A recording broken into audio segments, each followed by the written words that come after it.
तो मैम आप जैसे मैंने बोला कि वास्तु आजकल वास्तु का अगर इंटरनेट पे देखें हम तो बहुत सारी चीजें हैं, लेकिन मैं आपसे जानना चाहता हूँ कि वास्तु सच में क्या है? कैसे वास्तु हमारी लाइफ पे इम्पैक्ट डालता है? वास्तु एक प्राचीन विज्ञान है। सबसे पहले तो ये जानना बहुत ज़रूरी है कि वास्तु आजकल लोगों के दिमाग में बहुत से लोग बोलते हैं कि नहीं, हम इस चीज़ को नहीं मानते। But right. वास्तु एक धरा है, जो कहते हैं कि भगवान शिव के पसीने से टपक के वास्तु पुरुष का जन्म हुआ था। ओके। तो वास्तु पुरुष तब की प्राचीन एक विधि है जो आपके पंच तत्वों पे आधारित है, जिन पे हमारा जीवन चलता है। पृथ्वी, आकाश, जल, अग्नि और वायु, इन सबको बैलेंस करता है वास्तु। कुछ-कुछ छोटे उपाय, कुछ बड़े उपाय जो हम ज़मीन के अंदर से करके, मतलब जिस वास्तु पे ही हम रहते हैं, हमारा जीवन इस पे आधारित है, और उसी वास्तु पे थोड़ा-थोड़ा, छोटा-छोटा चेंज करके, उन तत्वों को बैलेंस करके, बेसिक काम है वास्तु का, उन पंच तत्वों को बैलेंस करना।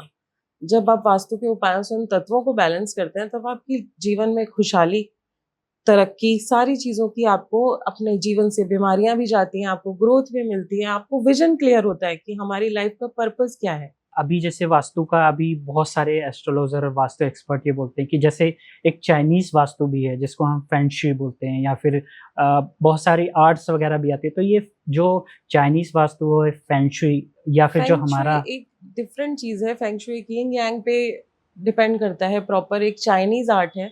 वास्तु और फेंग शुई को हम कंपैटिबिलिटी में नहीं ले सकते। वास्तु धरा का काम है, और जो फेंग शुई है वो वायुमंडल का काम है। तो फेंग शुई ये वास्तु और हमारा जो एक एंशिएंट वास्तु है वो दोनों डिफरेंट है आप ये बिल्कुल कहते हैं? डिफरेंट है। ओके। तो मैम एक जैसे आजकल तो मुंबई, पुणे जैसी सिटीज़ में बहुत से लोग फ्लैट्स में रहते हैं। तो अगर सपोज़ कोई रेंट पे रह रहा है या फिर किसी ने अपना फ्लैट परचेज़ कर लिया, तो क्या वास्तु उस पे भी काम करता है? बिल्कुल काम करता है। अगर आप फ्लैट में रह रहे हैं, अगर आप रेंट पे भी रह रहे हैं, तो आपको ज़रूर वास्तु करा के उस जगह पे जाना चाहिए, ताकि वो चीज़, अगर आप रेंट पे हैं, तो आपकी वो रेंट की, ओनर की और आपकी, दोनों की एनर्जीज़ मिक्स होती हैं। दोनों के तत्व बैलेंस नहीं होते हैं, तो दोनों आप पे भी इम्पैक्ट आता है। अगर आपका ओनर उस टाइम पे अच्छी कंडीशन में नहीं है, या उस घर की एनर्जीज़ ठीक नहीं है, ज़मीन की एनर्जी ठीक नहीं है, तो वो सब फ्लो आप पर आना शुरू होता है। और अगर आप वास्तु करा के उस चीज़ को एक्सेप्ट करके, उस घर को मान-सम्मान देके, उस धरा को सम्मान देके अंदर जाते हैं, तो वो आपकी एनर्जीज़ से बैलेंस होता है, आपसे अलाइन्ड होता है और आपके लिए काम करता है। यानी कि आप ये कह सकते हो या आप ये कहना चाह रहे हो कि जैसे कि अ, आपने बोला कि ओनर की एनर्जी भी उसपे इन्वॉल्व होती है। बिल्कुल तो होती है। सपोज़ मैं किसी रेंट के हाउस में जा रहा हूँ, तो मुझे कैसे पता चलेगा कि ये ओनर की एनर्जी इस पे भी मिक्स हो रही है या मेरी एनर्जी मिक्स हो रही है? तो मैं मतलब मैं ये समझना चाह रहा हूँ या मैं ये चाहता हूँ कि आप हमारे जनता को ये बताइए कि उसको किस तरह से आप एनालाइज़ करते हैं या हम जा रहे हैं तो हम कैसे उस चीज़ को देखें? हम जिस जगह पे जा रहे हैं, ओनर की एनर्जीज़, हम जब एक जगह, सोचिए आप एक घर में पहले रह रहे हैं, आप वहाँ सुखी हैं, खुशहाल हैं। आपने सोचा मैं बड़े घर में जाता हूँ, राइट। है ना? बड़े घर में जाके आप सडनली, आपको प्रॉब्लम्स आप फेस करने लग गए, कुछ भी हुआ। उसके बाद आप जानने की कोशिश करते हैं कि आपके ओनर किस सिचुएशन में है इस टाइम, उन्होंने क्यों ये प्रॉपर्टी रेंट पर दी है?